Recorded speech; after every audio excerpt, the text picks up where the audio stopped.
আল্লাহ কবিরাজের কথা মতন জীবনে যে কত কিছু খাইছি একটা ছেলে সন্তান খায় আর এখন অমাবস্যা রাইতে আছি তাবিজ রাখতে।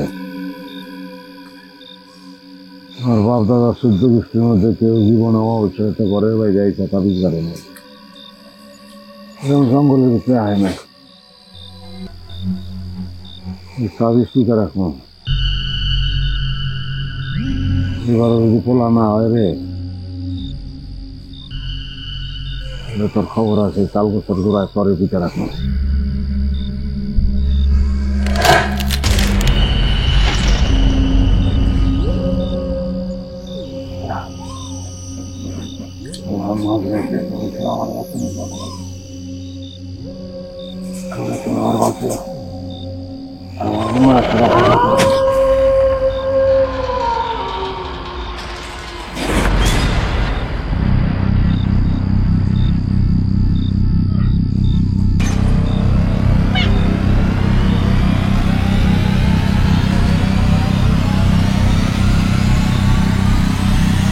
তাল গাছের গোড়া কি লিখে বাড়াইছে? লাল কাপড় ফিন্দছি না? আরে বাইরে আমি লাল বাড়ায় ফেলাবো আর কাপড় চোপড় ফিন্দানো দরকার গোড়া। তুই লাল হয়ে ঘুরবি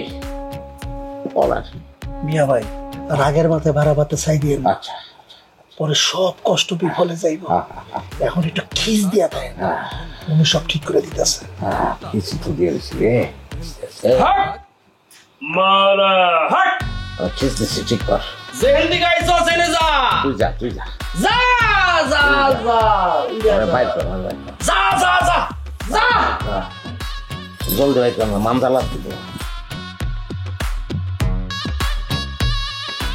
কালকে সকালে তুমি রেডি হয়ে থাকবা, আমার লগে গঞ্জে যাবা, বড় ডাক্তার দেখামো, পরীক্ষা নিরীক্ষা করামো। আমি গন্ধে যাবো কেন? গঞ্জে যাইবা, তোমার পেটের মধ্যে এটা কি পোলা না মাইয়া এটা বুঝন লাগবো না আমার। আর বুঝানোর পর যদি দেখেন যে প্যাডে যেটা আছে ওটা পোলা না, তাইলে পোলা যদি না হয় তাহলে রাখবো না। টাকা পয়সা থাকলে সব ব্যবস্থাই হয়, ঝামেলা রেখে রাখি।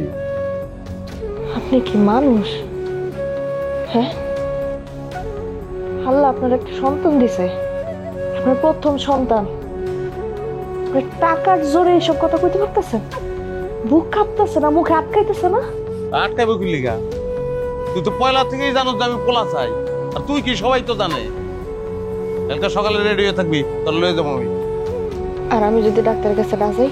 এই আমার নাম হাবিব মিয়া, তোরে কেমনে ডাক্তারের কাছে লয়ে যাওয়ার লাগে এটা আমি খুব ভালো করে জানি।